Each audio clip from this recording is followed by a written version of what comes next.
was at that very difficult time, he was very confident. He didn't have any fear at all. Why?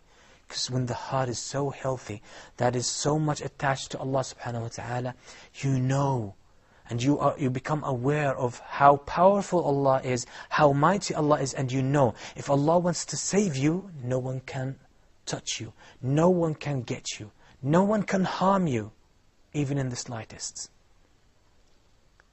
So this is a good sign, a very powerful sign of a healthy heart.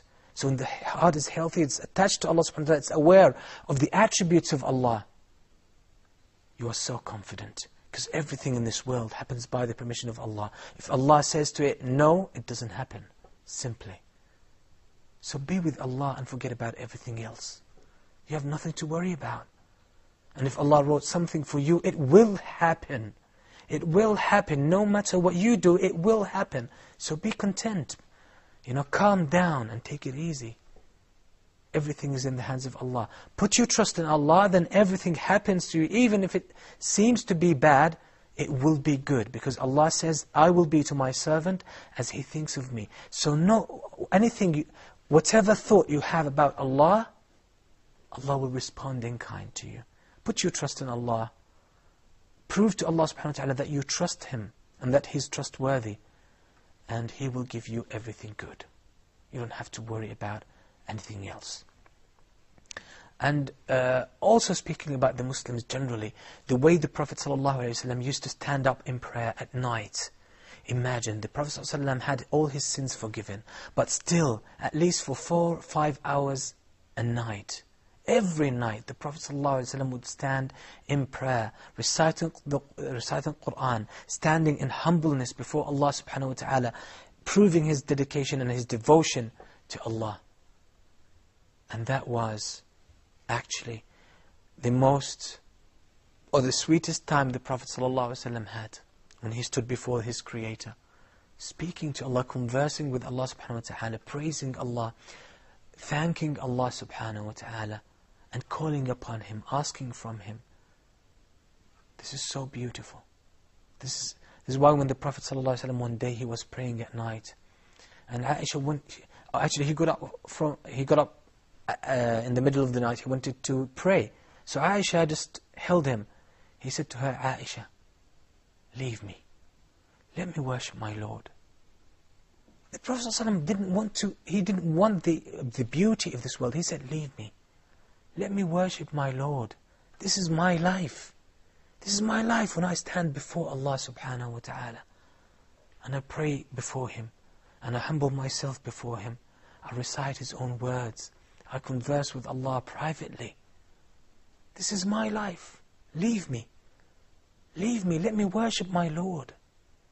And this is how we should be.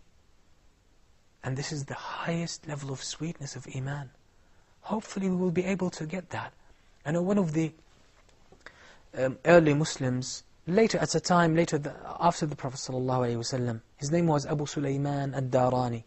He says, had it not been for the night prayer, because, why the night prayer? Because the night prayer, no one knows about you. You're by yourself, and you're standing before Allah, and you feel the greatness of Allah. When the world is quiet, you don't have any worries, any things to worry, anything that distorts your thinking, anything that attracts your attention. You're only standing before Allah subhanahu wa ta'ala, fully focused.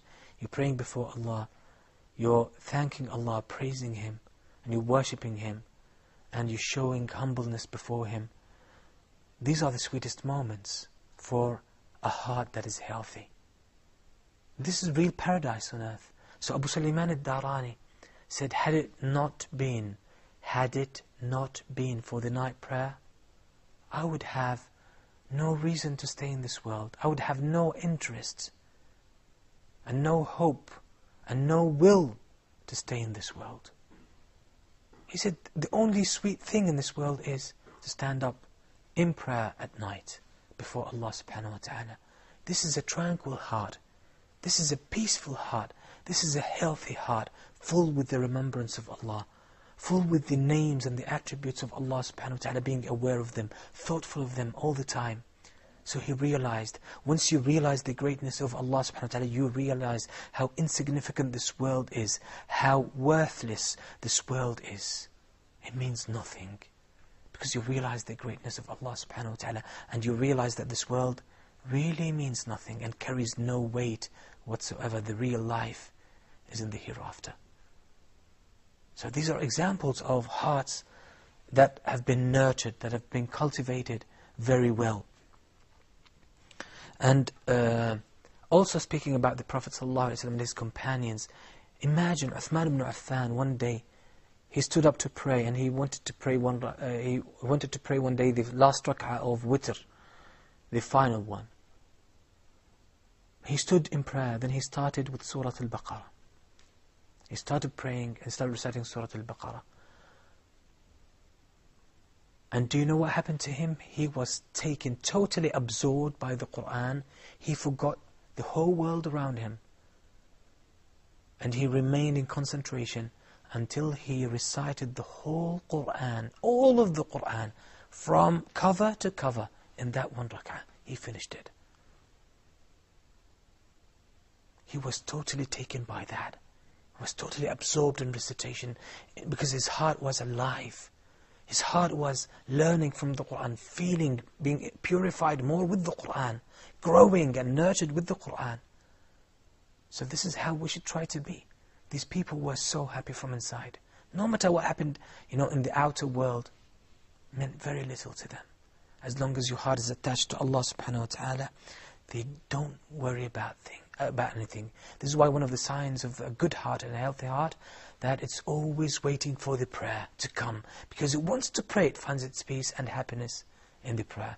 Inshallah, in future episodes, we will try to deal with more beautiful secrets about the heart. We will try to uncover important secrets about the heart.